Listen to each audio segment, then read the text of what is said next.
All right. Hello, hello, lovely 10 care, aka your mama on a mission. So we're finishing up the second part of chapter 19. And let me just make sure. Yeah, chapter 19. And I can't remember exactly where we left off, but we will start with the 3 C's. And it was talking about congruency, be authentic in your words and actions. In other words, do as you say and say as you do. Others are watching, even more importantly, this is what makes up your character.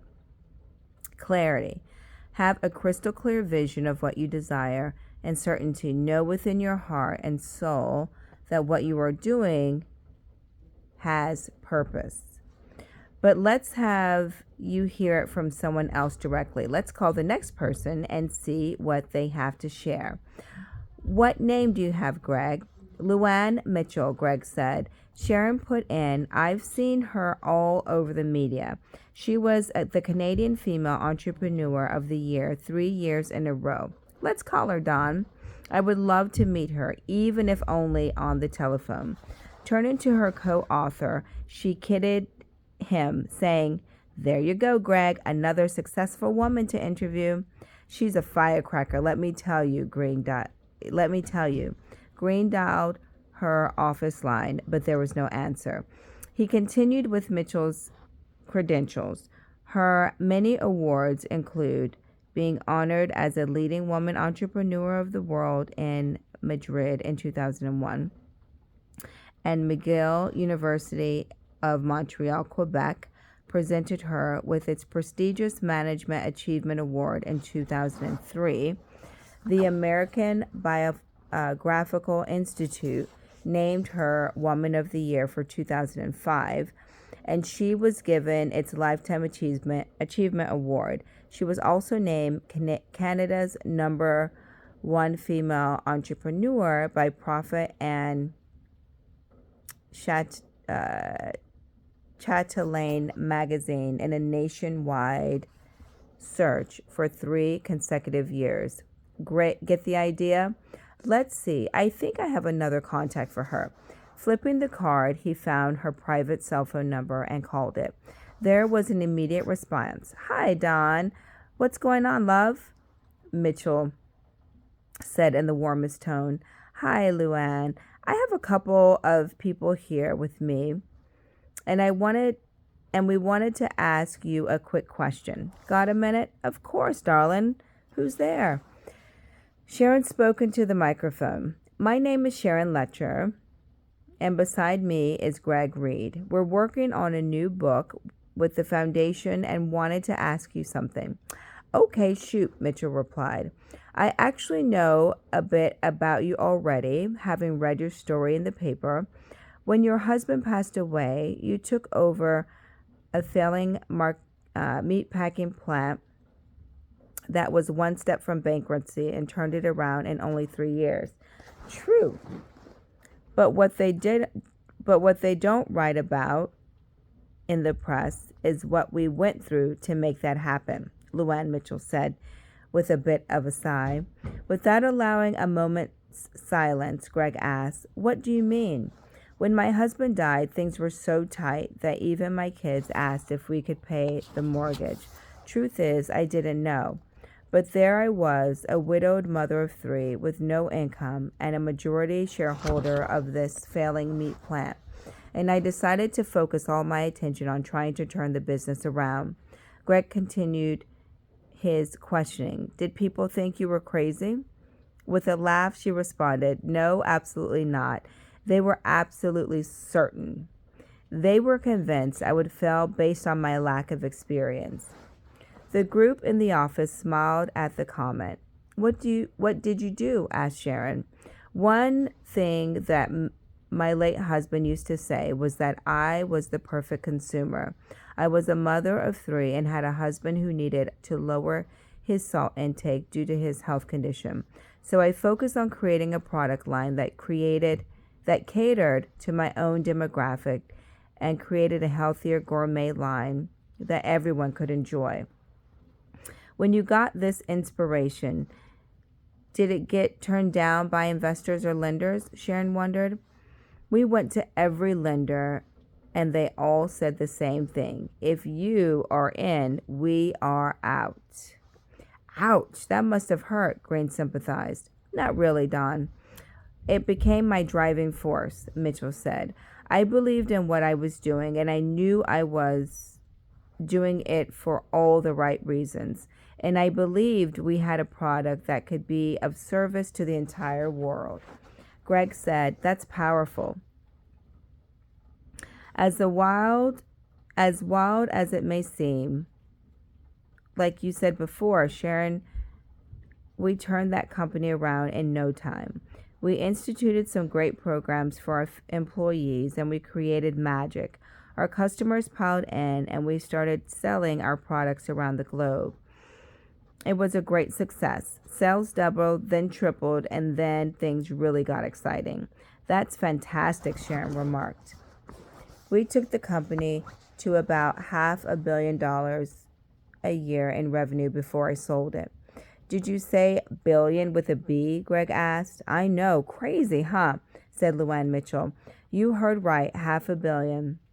Not bad for a blonde-haired socialite, as some people called me. Yeah, I guess that's not as bad as what many other people called me. All three laughed aloud at her statement. Seeing that the conversation could go on for hours, Don cut the call short by thanking her for her insights while suggesting that he share her contact information with the visitors so that they might continue their dialogue later. Well, we'll have my assistant and Anita send you an email. Talk to you soon. Thanks, Don, she replied. Please call on me if I can serve you further. Hanging up the receiver, Sharon turned to the other two and said, no question, dinner's on me, guys. A smiling Mr. Green said, I'm already ahead of you. Anita made us a reservation before she took off for the night. We have an hour or so to kill. Since you have been here before, Greg, I'm going to show Sharon around a bit. Make yourself at home and feel free to look at anything you wish. Greg found himself alone. His eyes wandered the room as he sat lost in his thoughts. On his previous visits here, he had been focused on creating some sort of relationship with the foundation, and now he was becoming part of the family. He tried to think about this incredible development, but was overcome by a sense of insecurity. Things were finally going his way, yet he still couldn't shake the feeling that he was a fraud. Despite his hard work, a huge list of insights, he still wasn't making any money.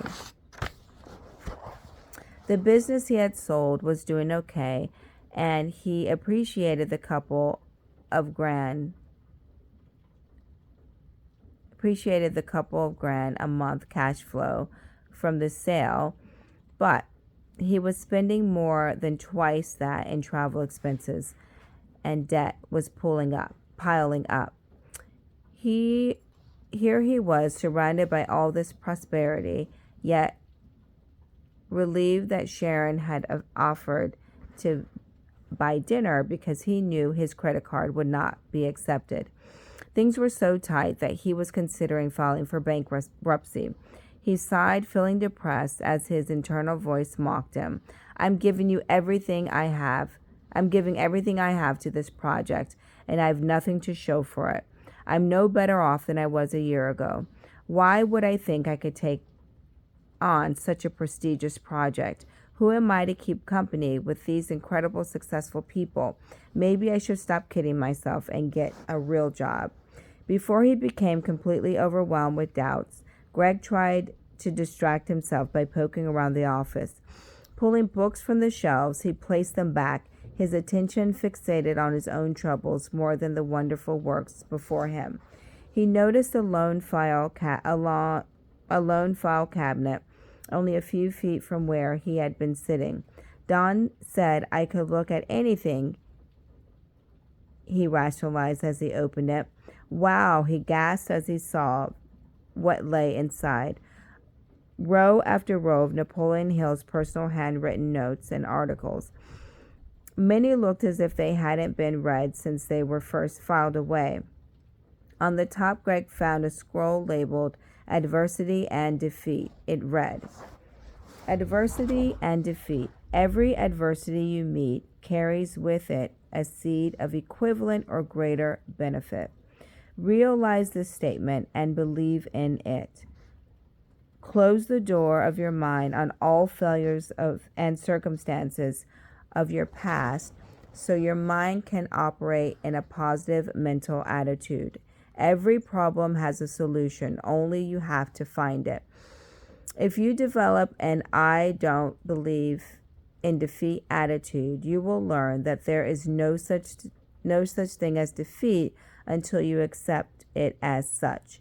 If you can look at problems as temporary setbacks and stepping stones to success, you will come to believe that the only limitations you have are the ones in your own mind. Remember, every defeat, every disappointment, and every adversity carries with it the seed of an equivalent or greater benefit. As he read, Greg considered that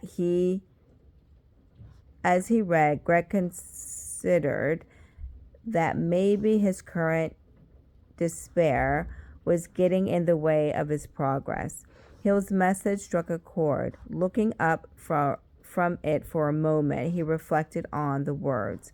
They brought him back in check, reminding him that this moment of self-doubt was part of his own personal success equation. It was part of his journey. He forced himself to acknowledge how far he had come from the guy who was ready to steal Mr. Buckland's nice jacket, and how that jacket and Mr. Buckland's faith in him led him to the path he was on now. He realized he needed to continue to believe in his mission, and he promised himself to operate with a positive mental attitude, even though things seemed tough. He was on his own stepping stones to success. Finding Hill's scrolls couldn't have been better timed, and he laughed when he realized it had been just a few feet away all along. With a major shift in attitude, Greg left to join Don and Sharon for dinner. All right, the end. We've read chapter 19, the complete chapter. And then chapter 20 is called A New Beginning. The quote for that, it says, people take on the nature and the habits and the power of thought of those with whom they associate in a spirit of sympathy and harmony. Napoleon Hill. All right, have an incredible day. Bye-bye.